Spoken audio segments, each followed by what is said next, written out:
nag-propose na siya. Sweet. Diba? So happy for Ganda. you. O, tingnan mo. O, patingin nga. Wait lang. Parang nakita ko na yun sa online, It's the thought that counts Yung naman. tig 299. Saka at least nag-propose na siya, di ba? After 11 Ano years. ba yan, girl? Yan na yun. Ikaw ate, ang hilig mo talaga sa bare minimum, no? Para sa akin, okay naman. Kasi ang tagal na namin sa relationship na to. Saka, okay na sa akin to, no? Kesa naman wala, di ba? Sa 11 years na relationship nyo, yan lang ibibigay. Di man lang pinaghandaan. Sa 299 talaga, yan yung value mo. Saka palagi nyo naman ako nililibre ng fishbowl saka kwek-kwek. Okay na yun. Fishball, saka kwek-kwek lang, tapos ikaw yung nagbabayad ng parcel niya, tapos binibilan mo ng pyesa ng motor. Eh, mahal ko eh. Okay na Ay, yun. ako ate. Saka ang pogi naman niya. So, carry na. Chinito, matangkad, di ba? Bibilan mo pa ng iPhone. So, okay na yun. Ano?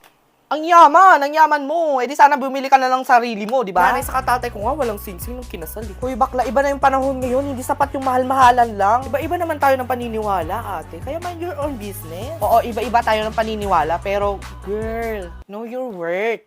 Malay mo, in the future, walang pambili ng gatas sa mga anak mo. Oh, hindi kawawa ka pa. Saka, okay na sa akin yung mahal na ako, no? Okay na yun sa akin. Mabubuhay ka ba sa pagmamahal? Abas. Huwag ka masyadong mapagdigay. Barating mo naman. Andiyan na siya. Ay! Pasok po! Gandang bata! Bigyan na ng mic. Gandang bata, oh. Hello po. Anong pangalan mo, Iha? Ako po si Alisa. Ano yung dala mo ngayon? Para makakita natin. Ready ka na? Ano ba yan? Ano ba yan? Oh my God! Alam ko yan! Grabe!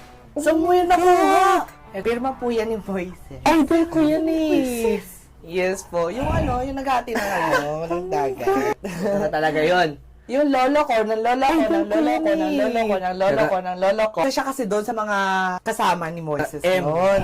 M for Moises, no? Oo. Eh, sabi niya, idol niya daw. So, ayun, nagpapirma siya. Ayun, hanggang kinip niya yan. Magkano mo ba ito binibenta? Siguro mga ano po, 1 million? Kahit na. Hindi siya valid. Pirma na po niya yan, oh. 1,000 mo na lang. Ay, may bulong. Ano mo si Moises? Magkano? 1,000! Nataas ako, kunin ko to. 1,000? Okay na yung 1,000, di ba? Sige, 1,500 mo na lang. 1.5, 1.5. Kukunin ko 1.5. Talaga ba? 1.5. Ayun, pumayag. Ay, ito, boss, to, talaga hindi mo to tatanggihan talaga. Ito pa. Ayan po yung mansanas sa kagat ni Eva. Di ba? Kung nag-aral ka nun. Babae na naman. Sinaunang babae. Maganda naman si Eva. Hindi, tinatawag ko lang naman. Ay, nagselo. Nanggaling ko Talaga, eh. ang dami mong, Ito na ang dami mong kilala mga girls. Trabaho lang. Magkano ba ito binibenta? Siguro ano po? 100,000? Lahat na ng Kasi kilala Eva, mo. maganda to dati. Kakainis. Nakita ko yung mga picture. Siguro niya. pina-follow mo yan, no? 100,000? Gigil ko na to. Ano naman? Talaga, pag sa babae, Si Eva na papayag to, ka, oh. ha? 100 po. 100 lang. 100. Ano ba yan? Umayag. Ayun. Hindi na ako babalik dito. Sayang na yung pamasahe ko dito.